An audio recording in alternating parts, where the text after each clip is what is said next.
Hello again and welcome back. I'm going to be going back over combat today, with a combat interaction similar to that in our combat showcase from a couple weeks ago. And if you haven't seen it, then I suggest giving it a look. It's riveting entertainment from beginning to end. 10 out of 10. Approaching the same nest as last time, once again accompanied by Sweetums, we get within range, triggering Rex to jump from the bushes. Alright, here already we can see the sweeping UI changes based on the feedback from our previous showcase.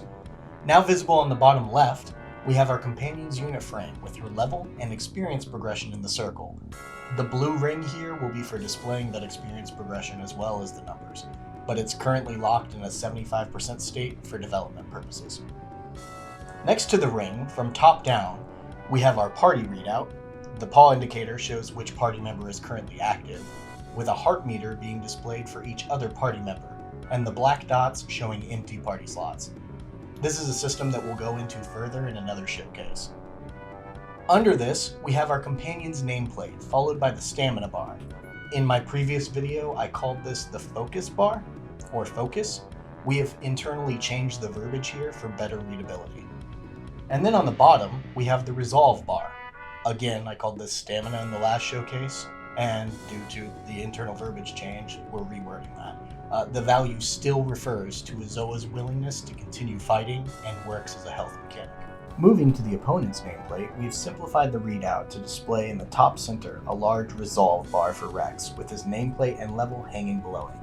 As combat progresses, we will see some other elements popping up around here, and we'll go over that when they display. Finally, we have the abilities for our companion, right above Sweetum's nameplate. This has had a graphical pass, bringing it more in line with the character of the rest of our UI, but it still works the same as in the last showcase. With our opening combat attacks here both being auto attacks, we have an opportunity to see how combat text now displays. Gone is the world floating combat text, and replacing it are these indicators displayed here, with each of us taking 5 damage from the other's auto attack. This was done to give the players a single place on screen to refer to for damage information, and for that information to have a higher clarity without crowding the game world. And stopping quickly here, we can see Sweetums raking at Rex and the new placement for those debuffs and damage over time indicators directly below our opponent's nameplate. And I suppose we can let the Dino Goats continue their battle over this highly valued piece of land. I mean, look at it. It comes with a stick.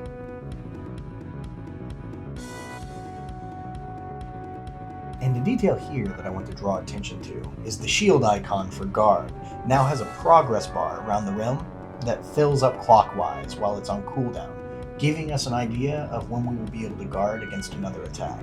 Now let's wrap this fight up and get to the victory screen.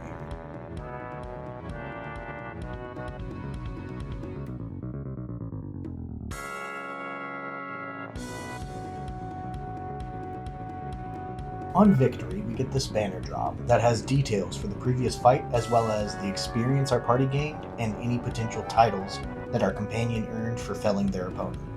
We also see a notification here saying that our Zoa has learned a new ability, and we will get options for that after closing this window. And this screen hasn't changed much either, except to bring it in line with the other graphical changes made. It displays the same information for the same amount of time. That closes our feedback follow-up on Combat for Asyle. I got to show off these mechanisms not once but twice, and I'm grateful for all the input we are getting back from the community. Thank you all for coming to my TED Talk.